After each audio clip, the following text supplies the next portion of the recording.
মার গায়ে যখন লাত্তি বসায়া দিছে, দুর্বল মা লাঠির আঘাতে জমিনে পড়ে গেছে। জমিনে পইরা মা ঘোরাঘুরি শুরু করে দিচ্ছে। বাবা দূর থেকে তাকায়া তাকায়া দেখতেছে, বাবার চোখ দিয়া অজরে পানি গড়ায় গড়ায় পড়তেছে। বাবা কান্দে আর বলে, হায় হায়, এর লেগা বুঝি রিক্সা চালায়া সন্তান মানুষ বানাইলাম। বাবার চোখ দিয়া পানি পড়তেছে। সন্তান থামে না লাথি দিয়া। আবারও যখন মাইরে আরেকটা লাথি মারার জন্য পা বাড়ায় দিছে, বাবার জবান খুলে গেছে। বাবা বলে, সাবধান, তোর মার শরীরে আর কিন্তু লাথি মারিস না। তোর মতো সন্তান আমার দরকার নাই, চলে যা। সন্তান বলে, চলে যাব ঠিকই, কুরবানির টাকা আমি দিছি, গোস্ত আমি নিব। ঠিক আছে, তোমার গোস্ত লইয়া তুমি চলে যাও।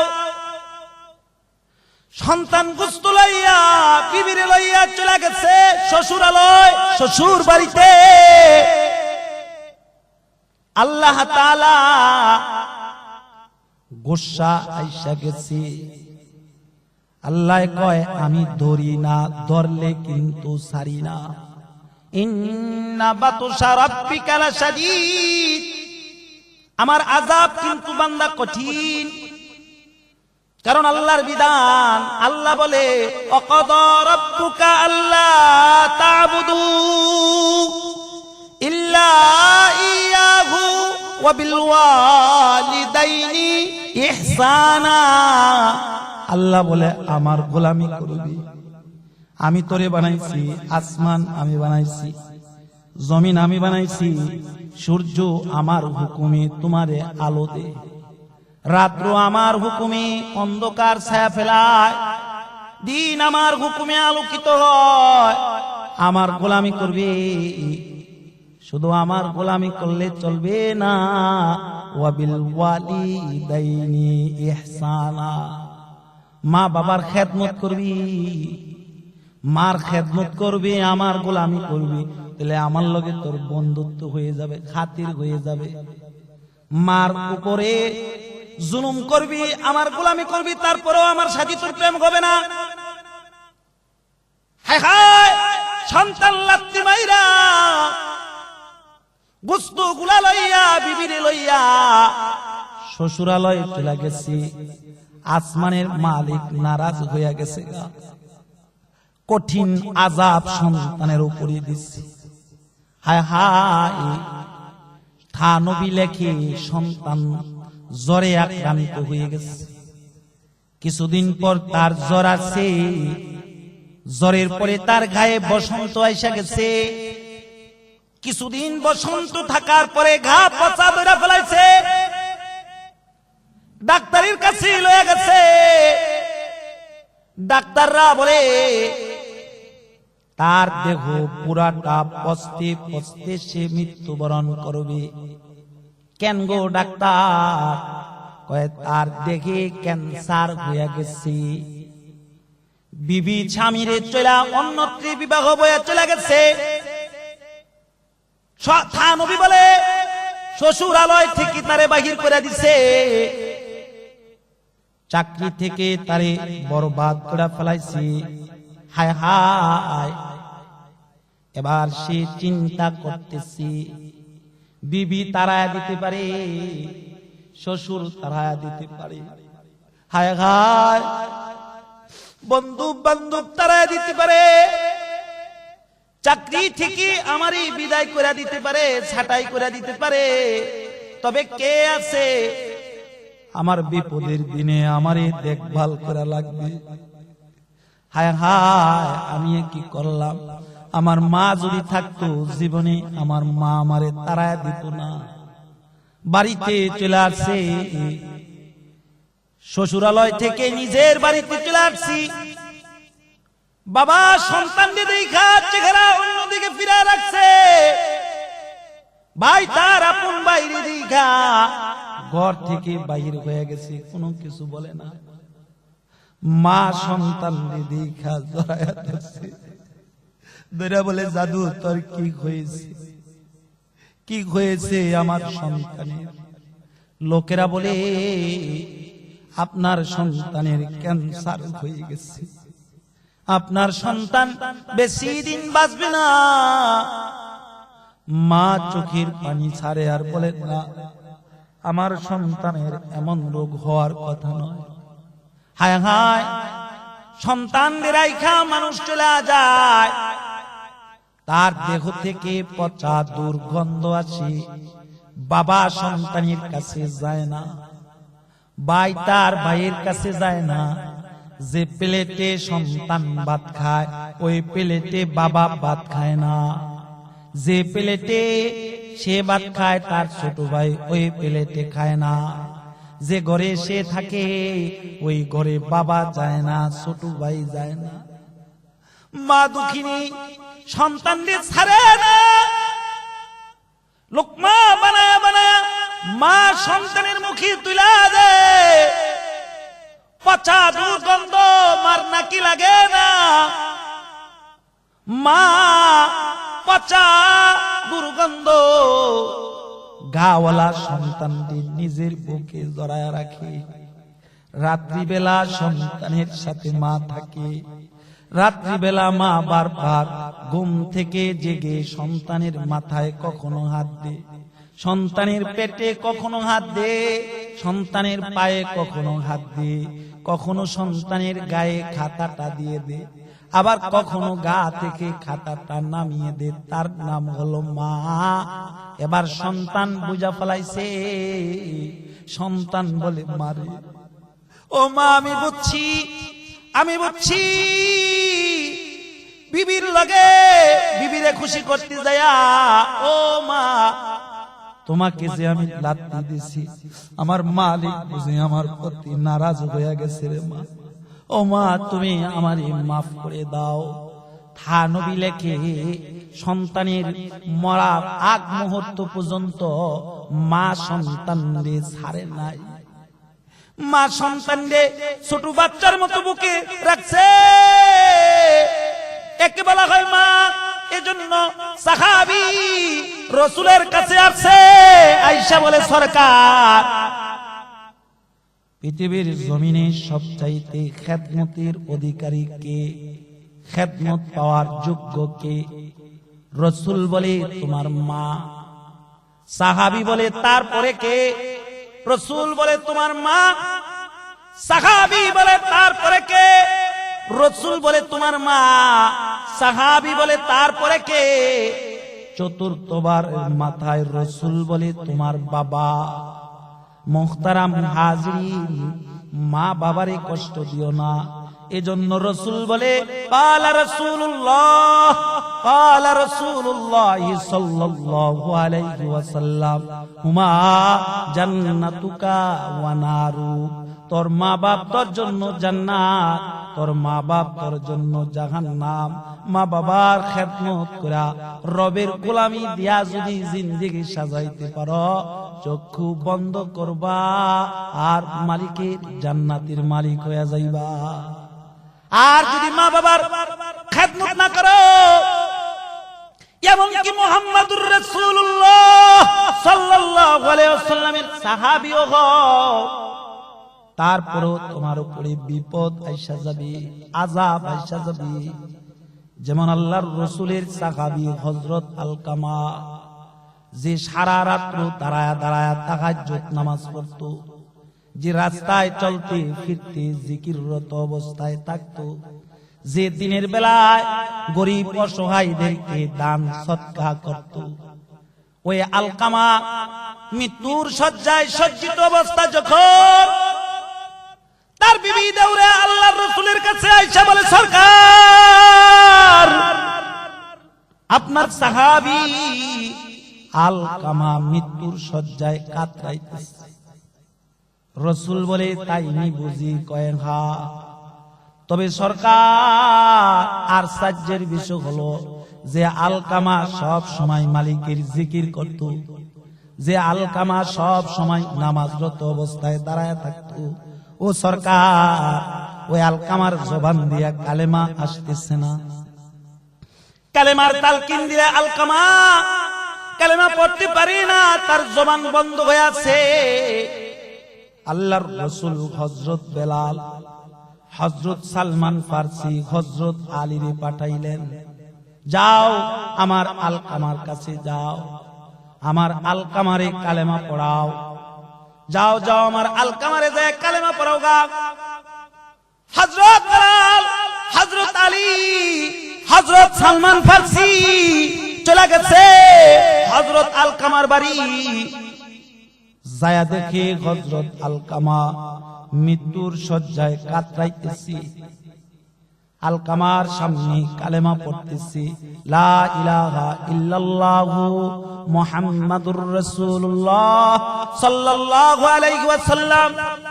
বেলাল কালেমা পড়ে, আলী কালেমা পড়ে, সালমান কালেমা পড়ে, আলকামা কালেমার জবাব দেয় না, কালেমা পড়তে পারতেছে না, জবান বন্ধ হয়ে আছে। হযরত আলী বলে, বেলাল নবীজির কাছে চলে যাও, আল্লাহর রাসূলে যায় আলকামার অবস্থা জানাও গা। হযরত বেলাল দৌড়ে আল্লাহর নবীর কাছে চলে আসছে। হযরত বেলাল বলে, সরকার আলকামা কালেমা পড়তে পারে না, তার জবান বন্ধ হয়ে আছে। আল্লাহর রাসূল বলে, বেলাল বাড়িতে যায় দেখবা আলকামার মা বাবা জীবিত আছে কিনা। যদি আলকামার মা জীবিত থাকে, বাবা জীবিত থাকে, তাদের আমার সালাম জানাইও, আর বলল যদি তারা আসতে পারে তাহলে যেন আসে, আর যদি না আসতে পারে তাহলে আমি নবী নিজে যাব। বেলাল আবার দৌড়ে চলে যায় আলকামার বাড়ি, যায়া জিজ্ঞাসা করতেছে আলকামার মা বাবা কি বেঁচে আছে। বলে, আলকামার বাবা কবে মারা গেছে, আলকামার মা বেঁচে আছি। হযরত বেলাল আলকামার মার নিকটে চলে যায়, যায়া বলে, মার রাসূল আপনাকে সালাম জানাইছি। আলকামার মা সালামের উত্তর লইলেন। হযরত বেলাল বলে, রাসূল বলেছে যদি আপনি নবীজির কাছে যাইতে পারেন তাহলে যাইতে, আর যদি না যাইতে পারেন তাহলে রাসূল নিজে আসবে। আলকামার মা বলে, আমার জান কুরবান হোক আমার নবীর জন্য, আমি আমার নবীর কাছে যাব। আলকামার মা লাঠির উপরে বর দিয়া দিয়া নবীজির নিকট চলে আসছে। হাবিবে কিবরিয়া নবী বলে, মা আপনার আলকামা কেমন লোক ছিল, আপনার ছেলে। আলকামার মা বলে, আমার সন্তান বড় পরহেজগার, সারা রাত্র তাহাজ্জুদ দাঁড়ায় দাঁড়ায় নফল নামাজ পড়তো, সারাদিন জিকিরে ফিকিরে থাকতো। আল্লাহ তাআলা আমার সন্তানদের ধন দৌলত দিছে, মানুষকে দান সদকা করত। আল্লাহর রাসূল বলে, আলকামার মা এগুলা আমি শুনতে চাই না, আমি জানতে চেয়েছি আপনার সাথে কি আলকামা কোনো বেয়াদবি করছে কিনা। কয় না। ও মা, আলকামার ব্যবহারে আপনার দিলে কোনো কষ্ট গেছে কিনা। এবার আলকামার মা চোখের পানি ছেড়ে দিচ্ছে, বলে, সরকার এ কথা বললেন না, আমি আলকামার প্রতি নারাজ। কেন গো মা?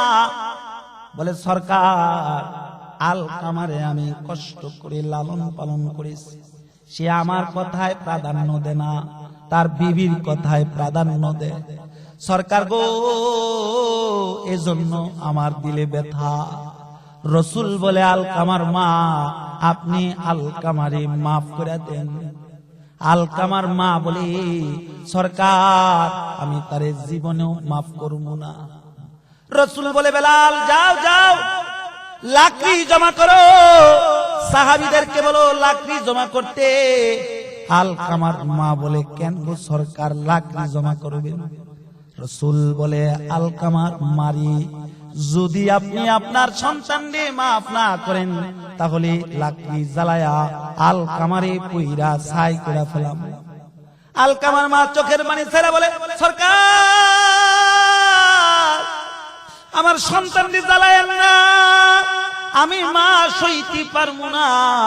রাসূল বলে আলকামার মারি দুনিয়ার আগুনের চাইতে 70 গুণ 69 গুণ বেশি পাওয়ার জাহান্নামের আগুন। তুমি যদি তোমার সন্তানকে মাফ না করো, মরার পরে জাহান্নামের আগুনে কিন্তু জ্বলবে। আলকামার মা চোখের পানি ছাড়ে আর বলে, সরকার সাক্ষী থাকুন, আমি আমার সন্তানকে মাফ করে দিলাম। হযরত বেলাল বলে, এ কথা বলার সাথে সাথে আমি দৌড়ে আলকামার মারি নবীর রওজা নবীর সামনে রাইখা আমি দৌড়ে আলকামার বাড়িতে যাইলাম। যায় দেখে আলকামা কালেমা পড়তেছে। কালেমা পড়তে পড়তে আল্লাহর জান্নাতে চলে গেছে। এজন্য বাবাজিরা, আমার আলোচনার যে বিষয়বস্তু আপনাদের সামনে আমি করতে চেয়েছি, মা বাবার খেদমত করো, আল্লাহর গোলামি করো। মা বাবার খেদমত করলে আল্লাহ তাআলা রাজি হয়ে যায়। মা বাবার নাফরমানি করলে আসমানের মালিক মাওলা নারাজ হয়ে যায়। পয়গম্বর মুসা কালিমুল্লাহ যে তুর পাহাড়ে যে আল্লাহর লগে কথা কইতো, কালিম আল্লাহরে ডাইকা কয়, আল্লাহ জান্নাত যে আমার ইতিবাদ, জান্নাতে আমার সাথী হবে কি? আল্লাহ বলে, কালিম জান্নাতে তোমার সাথী হবে একজন কসাই। পয়গম্বর বলে, আল্লাহ নবীর সাথী বুঝি তুমি কসাই রে বানাইবা? আল্লাহ কয়, মুসা কসাই হলে কি হইব? দিলটা বড় ভালো। ও মাওলা কই থাকে? এমক বাজারে গোস্ত বিক্রি করে। মাওলা অনুমতি কি দেওয়া যায় না? তারে একটু দেখা শিগা। আল্লাহ বলে, কালিম যাও দেখা শোকা। কালিমুল্লাহ পয়গম্বর মুসা দেখতে ওই বাজারে চলে আসছে। আয়সা দেখে কসাই গরু জবাই করতেছে আল্লাহর নামে। গরু জবাই শেষ, গরুর দেহ থেকে রূহ বাহির হয়ে গেছে। কসাই এবার চামড়া চুয়াইতেছে, গরুর দেহ থেকে চামড়া আলাদা করতেছে। জিকিরে ফিকিরে মালিকের জিকির করতেছে, চামড়া আলাদা করতেছে। চামড়া আলাদা শেষ, এবার রান গুলা রানাইতেছে। পেট ফাইরা কলিজা বাহির করছে। হায় হায়, এবার কসাই নিজের গামছাটা কোমর থেকে খুইলা ভালো ভালো কিছু গোস্ত, কিছু সিনার গোস্ত, কিছু রানের গোস্ত, কিছু কলিজার টুকরা ওই গামছার ভিতরে রাইখা পেঁচায়া ডেক্সের ভিতরে রাইখা দিছি। সারাদিন গোস্ত বেচা কিনা করতেছে, ওজনে কম দেয় না। জিকিরে ফিকিরে গোস্ত বেচা কিনা করি। কসাই হইলে কি হবে? তার দৃষ্টি নিচের দিকে রাখি। হায় হায়, গোস্ত বেচা কিনা শেষ। টাকা পয়সা হিসাব কিতাব কইরা কসাই যে গোস্তগুলা গামছা দিয়া পেঁচায় রাখছে, ওই গোস্তগুলা লইয়া বাড়ির দিকে রওনা দিছে। কালিম দূর থেকে দাঁড়ায় দাঁড়ায় দেখতেছে কসাই বাড়িতে যাইতেছে। কালিমুল্লাহ কসাইয়ের পিছনে পিছনে বাড়ির দিকে যাইতেছে। কসাই বাড়িতে যাইয়া বিবিরে বলে, বিবি ভালো করে রান্না করো। বিবি রান্না আরম্ভ করে দিছে। কসাই ঘরের ভিতর থেকে একটা বৃদ্ধা মহিলা আরে কোলে কইরাই না নিজের হাতে গোসল করাইতেছে। যে মহিলার দুটা চোখের আলো কইমা গেছে, যে মহিলা চোখে দেখে না, যে মহিলার শরীরের চামড়া লুজ হয়ে গেছে, যে মহিলার গায়ের কুয়াত নষ্ট হয়ে গেছে, শক্তি নাই, চামড়া গুলা বইটা বইটা হাড়ের সাথে লাগা গেছে। কসাই নিজের হাতে তারে গোসল দেয়। কসাই নিজের হাতে গোসল দিয়া তার ময়লা কাপড় চোপড় গুলা পরিষ্কার করা, তারে আবার নতুন কাপড় পরিধান করায়া আবার কোলে করে ঘরের ভিতরে আনছে। নিজের হাতে তার গায়ে তৈল মাইখা দিতেছে, নিজের হাতে তারে যত্ন সেবা নিতেছে।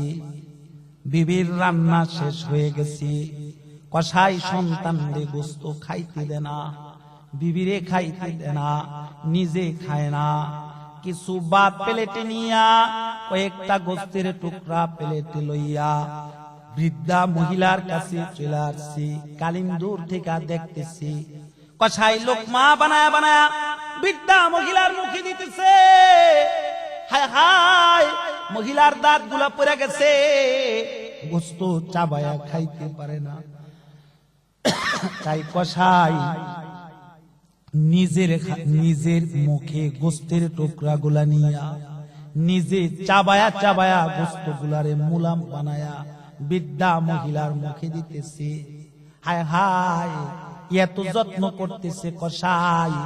বৃদ্ধা মহিলা লোকমা মুখে নিয়া আকাশের দিকে তাকায়া বিন বিন করে কান্দে, আর তার চোখ দিয়া অজস্রে ঘরায়া ঘরায়া পানি পড়ে। হায় হায়, মহিলাকে খাবার খাওয়া কসাই নিজে খাবার খাইলো, নিজের বিবিরে খাবার খাওয়াইলো, নিজের সন্তান খাইলো। কালিম এবার কসাই রে ডেকে বলে, ও কসাই, একটু বাহিরে বাহির হয়ে আসো। কসাই বাহিরে বাহির হয়ে আসলো।